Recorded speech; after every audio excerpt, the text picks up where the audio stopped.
Yeah, my name's Gabe Zollner. Well, it looks like the plot thickens, and I'm making reference to Benghazi and what sort of happened in Benghazi, Libya on September the 11th, 2012. Well, as you may or may not know, and I assume most of the folks that are in tune do know, Senator Lindsey Graham did finally speak with some of the survivors. And from what he has said, and I heard him say it, they have some very chilling stories to relay. But we don't know what those stories are. And then he went on to say that they've been told to keep silent. Well, if they've been told to keep silent, how could they have told him some chilling stories? Anyway, now according to Jay Carney, Carney's the, he's like the mouthpiece for the White House. Anyway, Jay Carney said that no one from the White House has told any of the survivors to keep silent. Well, what's fascinating about that comment that he made is, and if that's true, why is it that the survivor parent that Congressman Chaffetz spoke with said that their child was in the hospital under an assumed name? Why would they put him in under an assumed name? First of all, nobody would even know what to look for because they didn't know who the survivors were. So why do you double compound the issue by putting him in under assumed name? And I also said this before. There's no way that Congressman Chaffetz could have found out who to talk to other than if the parent contacted Chaffetz directly himself. And if that's true, was that part of the new cover story? In other words, is this an effort by the White House to really whitewash everything? Because what doesn't make any sense is why would the parent contact Chaffetz and Chaffetz not be allowed to see their offspring? And then have the parent tell him that, well, yeah, he's in a hospital, but he's in there under an assumed name. Well, what name?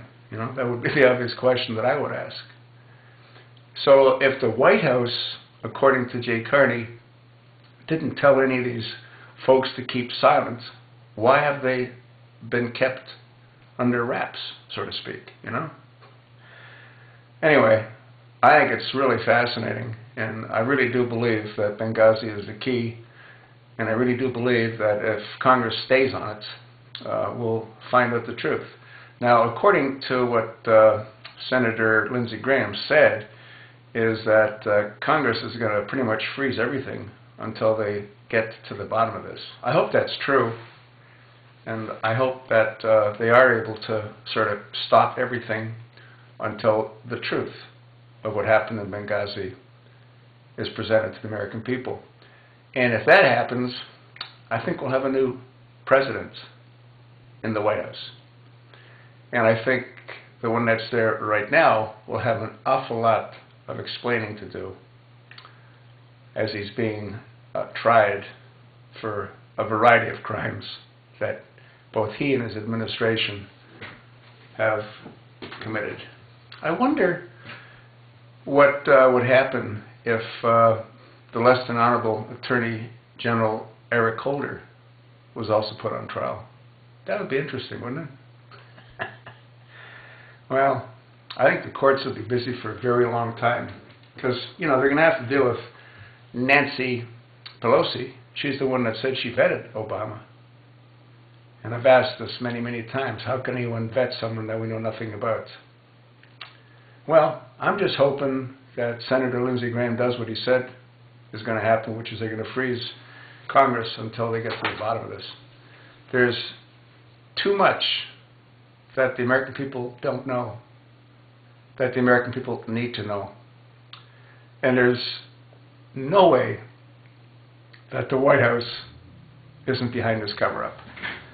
They gave their hand away the next morning in the Rose Garden when they tried to blame what had happened on a video that was made in California that no one saw. And then the snowball kept rolling down the mountain, and now we got this huge, huge avalanche.